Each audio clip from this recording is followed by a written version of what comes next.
I'm Savannah Isis, and this is my visual thinking presentation. Throughout the sophomore year of English, we have read multiple different types of text, from books and plays to poems and articles. One question that I want to discuss today is, what is the impact of a single moment on a life? How do our choices reveal our character? 2 books that go along with this question that we read this year is Of Mice and Men and 102 Minutes. This can also be portrayed in the modern day of when families are being separated at the borders, and is also talked about in the poem of The Road Not Taken. Now, let's talk about Of Mice and Men, how this is demonstrated throughout the book. In 2018, we read the book Of Mice and Men, written by John Steinbeck. In this book, there's 2 men named George and Lenny, which Lenny is large for his size. I'm going to start off when Lenny kills Curly's wife. Yes, sounds a bit extreme, but this moment forever changed Lenny. This all started when Lenny was in the barn petting the bunnies and admiring how they looked. Later on in the night, Curly's wife walks in and starts to talk to Lenny. They talk and talk as she's trying to get Lenny to touch her. She's trying to be calm during the situation because Lenny is now proceeding to become rough with her hair and then starts to pull. Lenny states, "I don't want you to yell, you're going to get me in trouble." And she continues to struggle. He shook her and her body flopped like a fish. And then she was still, for Lenny had broken her neck. Staying back, page 91. This illustrated that Curly's wife did not think too much of the situation. She was broken inside and wanted someone to talk to, and saw that Lenny was all alone. With Lenny doing what he did, he in the end killed another human being, and in this moment changed the appearance of himself and the outcome that his life will come to. Now that Lenny has killed Curly's wife, everyone at the farm found out that it was him, and they are wanting him to die as well. George kills Lenny on purpose so he can die happy, knowing that good will come to his life. Lenny proceeds to say, "Lenny giggled with happiness and live on that alone of the land. I thought you was mad at me, George." George proceeds to answer, "I had never been mad, and I ain't now. That's a thing I want you to know." Staying back, page 106. In Lenny's head, everything is fine. Killing Curly's wife was an accident. He's not going to get punished for his actions. At this moment in time, nothing is wrong between the two. Lenny is content with his life. George, at the moment, is worried about what's going to happen to Lenny. He does not want to kill him, but he knows if he doesn't, everyone else will. Then it states, "The crash of the shot rolled up the hills and rolled down again. Lenny jarred and then settled slowly forward to the sand, and he lay without quivering."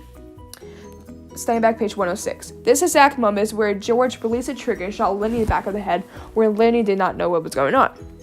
And then states, George's voice was almost a whisper. He looked steadily at his right hand that held the gun. Staying back, page 107. At this time in the book, George is feeling remorse and being tormented by the actions that he just took. George is in shock at what he just did, but he knew he had to be the one to do it, the action kill him. Because if he did not, everyone else would, since Lenny killed Curly's wife in the barn. The one moment of Lenny killing Curly's wife had changed his life forever. If Lenny did not do his action, he would still be alive. This took his own life. With Lenny dying, it also changed George's life. He just killed his best friend and the one who has always been there for him. This reveals that one person can mess up, and in this case, it took 2 people's life. Our choices reveal who are as we as a person and what we are good or bad. Lenny, he was bad. He killed a human with nothing to support why he did. Now, going on to the book 102 Minutes, which is written by Jim Dwyer and Kevin Flynn. This book is about the tragedy of 9/11. Throughout the book, you can follow each of the characters in the way they help one another to escape the burning building. There's 2 characters that really demonstrated friendship and how one choice can change your whole life. Abe Zamaliewicz, no matter what, never left Ed Bea's side. Bea was wheelchair bound due to an accident before this. Abe was the one who helped him cross throughout the floor on an everyday basis. They had true friendship and was there for one another. It states in the book, "Don't worry, everything looks like it's going to be okay." Dwyer and Flynn, page 44. This was the exact moment when the first plane hit the tower. At this moment, they had to think of a way to escape in one piece.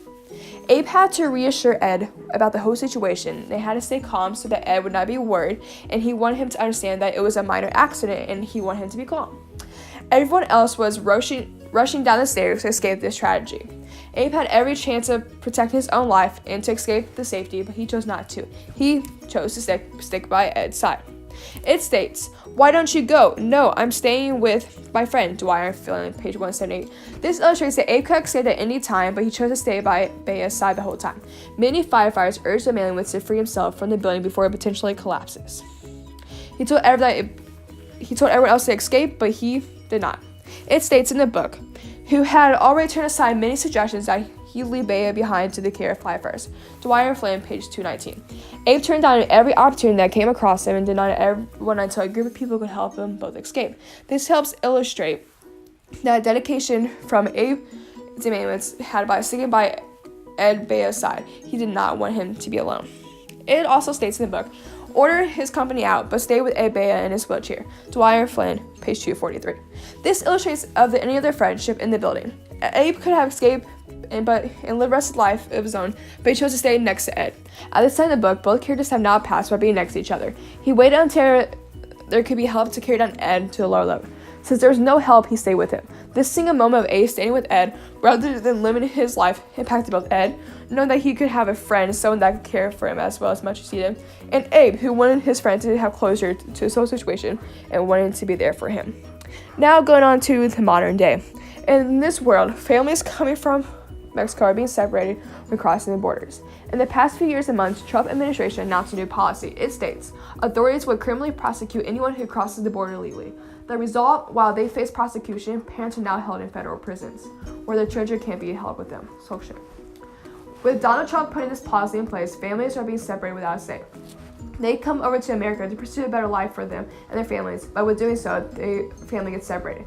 This can affect everything that they're wanting to pursue. They came here for a reason, and it's getting taken away from them. What happens to the kids? After the families are separated, the kids are being taken away. It then states in the text, most are taken to facilities ran by the Department of Health and Human Services, offices of refugee resettlement. The parents of these kids don't know where their children are being taken off to. Only thing they know is that they're being held with someone, hopefully somewhere safe. The parents are desperate to get back with their kids, but since they cross the border legally, they are fine and they go to prison. After about 6 months, they can hopefully find their kids, but then it states some parents have been deported without their kids. With this being said, when getting deported to go back to their country, sometimes the parents can't locate where their kids are at, so they are sent back without knowing. Since Donald Trump passed this policy, families are in distraught when they have to be separated for wanting to have a better life. With this, reveals that one person can change lives for many. In this case, all the families are trying to America to live a better life. Another example of how this question can be portrayed is a poem named The Road Not Taken, written by Robert Frost. In the poem, it states, sorry I could not travel both and be one traveler. Two roads diverge in a yellow road. Frost, page 49. This illustrates how one road you can travel on is less trodden on, but the poem further discusses that they really are the same. The author reveals that this eventually takes the one that is less traveled on. It states in the text, two roads diverge in the woods, and I took the less traveled by, and that has made all the difference. Frost, page 50. This illustrates that the author chose a road that no one takes. He is taking a different path. They could have easily taken the other path.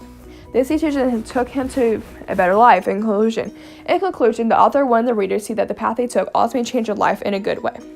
In conclusion of all these different pieces of evidence, a single moment of life can be ultimately good or evil in a life. And thank you for listening to my presentation.